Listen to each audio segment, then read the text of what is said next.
Hey guys again and welcome back to my channel. It is Jamie right here and this is the recap series of the World Chess Championship match FIDE 2024. So as you know, just today it was game 11 when Hukes strike and he for the first time of the match became the leader, right? He leads the match 6-5. And obviously it get the match into a very exciting phase. So today it is game 12, the final game before a break. And then there's only 2 days left, 2 games left in the match, right? So the question I think is on in Ding's play today. Can he try to do something with white pieces? Or can he try to just equalize the score? For me, it is his last chance, because if he cannot do well this game, in game 14 with all the tension and pressure around, it is going to be incredibly hard to get the points back. So let's go to the game here, and hopefully we got a good game to see together. So in the game, he plays c4. His pet line, the English variation, right? In the game, Mukesh deviated. If you can remember, so I think in earlier games, Mukesh played e5 and this thing, right? But this game, he deviates with e6, g3, d5, g2, and knight f6. Obviously, the normal thing, knight f3. Once again, here black can play million stuff. dc4, bishop e7, c5, d4, and things, right? In the game, he played d4. Kasawas 66. Okay, this is on normal theories, nothing very surprising, right? Here, so the main line is d3. Also, e3 is playable too. In the game, Ding chose e3.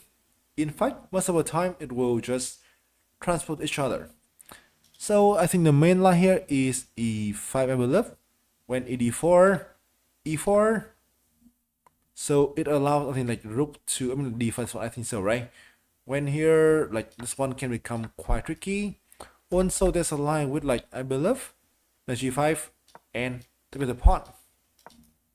The move that the players here play the most is e4 here, I think so.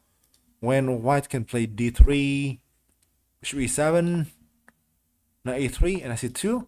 When white can have, I think, a long-term initiative, even though it is pretty small one, because bishop here is pretty strong, right? And white can put pressure on the pawn on d4.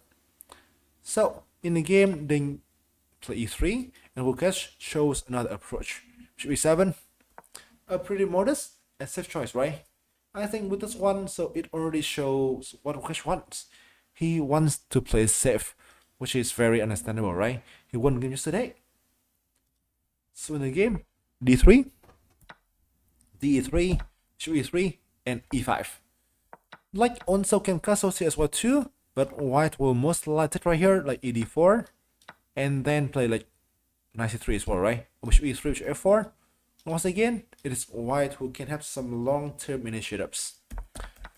So in the game, d3, bishop e3, e5, knight c3, just keep on developing, castles, e1, and a6. Okay, so it is already move 10. You can see the time difference right here. Ding already down by 8 minutes after opening, which is not that a surprise, right? It happens on the time. So in the game, a3, preparing b4, and obviously there comes a5, which is a very natural response against a3.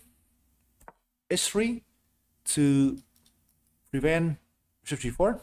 Once again, a very common move. Here, black needs to think about how to finish his development, right? So bishop f5 here can be a thing, but I think white will most likely be better after like d4, takes, and then maybe like queen d4, when the threat doesn't really favor black with own activities here, right? And if he doesn't play that, he plays c6 to restrict the bishop on g2, queen f4, and then knight a4, d1 can also be, I think, pretty reasonable for white. In the game, Ding went on Wukesh went for another approach. e6, safe play indeed. h2, just covered the pawn here, just in case this thing can become a threat. Rook b8, also pretty safe play by Wukesh. I'm not so sure if that is not worth it or not. I still think that this one is the better choice, I guess so. I'm not so sure what will being played at this point. Maybe like, I don't know, maybe queen d2, rook to d8, I guess.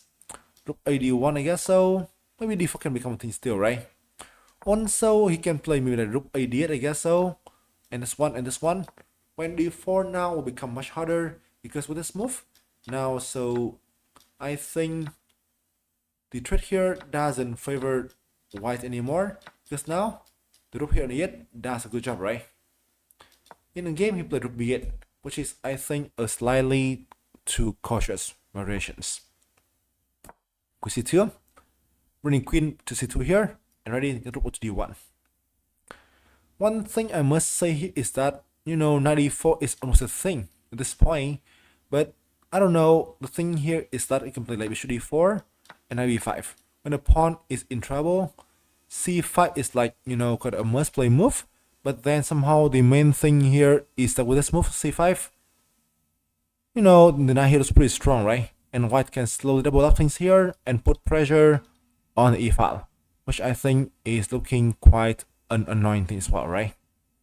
So, in the game, c2 play b8, b5, very annoying things. It just put pressure on pawn c7, prepare d4, and the knight here is also very well located. So, a5 in the game, d1 defend a pawn easily, d7, Wukesh decided it's time to maneuver his pieces, but in the game, Ding now just made his plan clear. Queen d2, preparing d4, isn't it? So now it's not that easy to deal with this point, because here, so it will come basically on a time, and with that, all the white pieces can come to life, right? When it is surprisingly hard to face, I would say that. I would take, for instance, let's say bishop f8, for instance, right? d4, oops, that is my slip, I'm sorry. d4, let's say e4, for instance, right? Knight d4, and then knight d4. Bishop is under attack. Also, we can play here, here, and you can see the, strength of the bishop pair, right? In the game, Wukesh played differently a little bit. 56. d4, e4, and knight g1 exclamation mark. Although it is the only move here available, but this kind of retreating move is always pretty nice to see, right? White want to relocate his knight to e2, f4, or like c3 if he wants. Also, bishop here attack the pawn on e4, right? White center was pretty strong, he can only push the pawn here at some point. Knight b6 in the game. Queen c3 covered the pawn on c4. f6 here, queen c2. Like, you know, it is somewhat not so easy here to say what is the reason why he should play like queen c3 and then queen c2, right? In reality, queen c2 is also fine as well too. But I guess in the game, so he played queen c3, and then he realized like, okay, play here, and the queen is a bit in trouble, right? Also, I guess with bishop on f6, it is somewhat worse place compared to the bishop on e7, because now d5 and d6 can come with stronger effects. So in the game, queen c2 was play, a4, knight e2, bring your pieces up. Now it's move 22. You can see right here. The thing is that white kind of refused to exchange materials, right? Now only a pawn has been exchanged, and white is still having plenty of forces in the game, right? Now f4 can become a plan. On this pawn pushes for 2, and now Ding, I think, has been able to exert quite strong pressure on the black's position. In the game here, so Wukesh errs pretty badly. The best way to play here, I think for me, is knight a5, I guess. Take the pawn here, so c5, knight c4, I guess, alright. Queen a4 here, I think can allow c6 here, and this thing now can become some tricks. Also, if you play like bishop f4, so you can play this one as well, e3, with attacking the queen, right? I think Ding will most likely play this one in fact, but black can just bishop f5 here as well too, and he can play here at some point. Although we can play here, trapping the knight, but this one is available still, right? And I see 3 b5, and I think there are some definite counterplay here for black. In the game, Mukesh errs g5, because here knight f4 can be done, right? This one is basically what he wants to do all the time. With this one, it is doing good for white. f4, and this is not good at all. You know, black may not really want to trade bishop, right? He doesn't want to give bishop pair away. But then if you play here, for instance, right, c5 can come, and the pawn here falls. Knight d5 is losing for sure because of this one, isn't it? So here, sadly, I think Mukesh missed these ideas. So he must take an f4, even though he didn't want to. So f4, see it, and now d5. And he didn't play d5 yet. Ding just, I think, play incredibly precisely here. d5 allow knight e5 when there can be some kind of play. So before pushing the pawn, he played queen c3 first, trying to get away from the diagonal and also prevent knight e5, right? What a good prophylaxis ideas. Very nice play. In reality, black must play s right here to prepare here as well too. But even here, now, so this one will come as well, right? When things are not so fun to deal with at all. So in the game, maybe it. Not a good move, but obviously not an easy to try. Knight a7 here is completely playable when white can win a exchange, right? I think plenty of players will go for that right away, including me probably. But Ding says no. In the game, Ding just, I think went on in running mode, and he played, I think, what I can easily describe one of the best games in his career. d5 exclamation mark. Keep on attacking here, although I didn't like it, somehow so on pressure can be felt, right? Bishop pair, the center, the pieces, activities, all the stuff. With d7, d6. Take here a lot of fork, right? Which is not good at all. c5, d7, the knight hits with the game. And f8, and now the pawn drops. Why win a pawn at a good time? kh2 now turns into a really good move in terms of the development, right? Here Mukesh should have taken on e4, I guess so. When here c6, but even here, I think bishop here can also become very, very strong. So in the game, he played knight c6, and Ding wastes no time to retreat on g2. Prevent retreat, right? And retain the bishop pair. You can see here, all got the pressure, the e file, on the attack, and a pawn up, right? And what a pawn! Everything here looks winning here for Ding, apparently. Rook d8, knight d5, a good trade here with this one, right? Knight c8, allow this one, and this also is devastating. So in the game, take the knight, d5, knight b8, knight d4 also is not good, right? Because now this is coming, and the knight here doesn't have a good square to go to. Knight b8 in the game. Looks pretty sad, right? But I mean, it's hard to recommend anything else. Queen c5, c8, queen d4, central the queen. Always a good thing to do, right? Knight e6, get here, queen b5, d7, rook c4. So here I think both Anish and Peter Leko in the commentary room, and on the players, on people who look in this game, right? We are on yelling for queen c4, which may be such a picturesque finish to the game, right? When this one now is decisive. Take here, let the queen get promoted, right? And we're up a rook. But if not, this one also will come.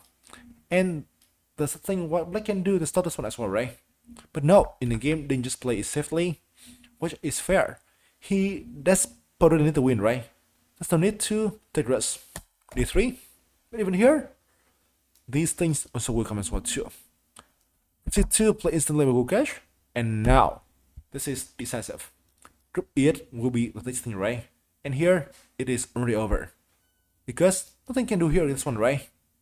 In the game, we just play one more move, F6, and he needs to resign after rook e7 exclamation mark, which is the best finish here. Takes another pawn, will promote. It's over, right? Overall, I can say it's like what a masterpiece by Ding, and I think it certainly is like one of his best game in his career, and it may be like his best game in his his last 2 to 3 years of chess. Somehow, we have all been wondering like where is this thing for the last 2 years, right? Why don't play like this in the last few games? Why go for a draw with white every single game while he can try for this kind of thing? You know, what a good professional masterpiece, and basically he give Mukesh no chance.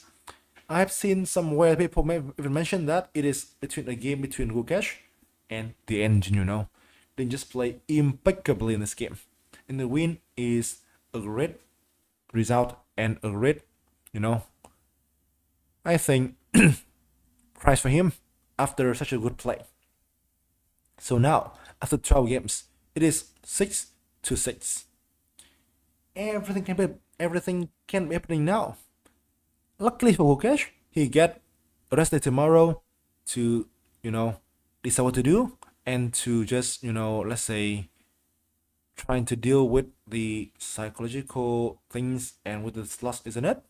But still, now it's gonna be so damn nice.